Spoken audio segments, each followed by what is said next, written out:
നമ്മളെല്ലാം മനുഷ്യരാണ്. മനുഷ്യ സഹജമായിട്ട് ഒരുപാട് തെറ്റുകൾ ചെയ്തവരായിരിക്കും. നമ്മുടെയൊക്കെ തെറ്റുകുറ്റങ്ങൾ അല്ലാഹു തആല പുറത്തു തന്നാൽ എങ്ങനെയുണ്ടാകും?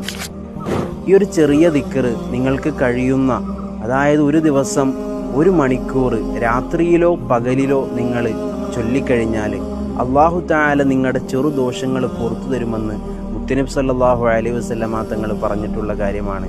പകരം നിങ്ങൾക്ക് നന്മകൾ രേഖപ്പെടുത്തും. ഏതാണ് ഒരു ദിക്ർ?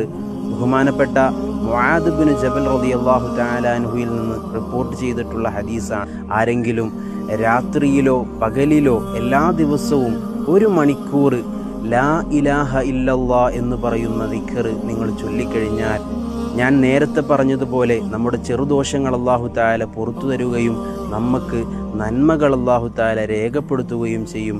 അതുകൊണ്ട് നാം നമ്മുടെ ജീവിതത്തിൽ പതിവാക്കുക. അല്ലാഹു നമുക്ക് തൗഫീഖ് നൽകട്ടെ. അസ്സലാമു അലൈക്കും.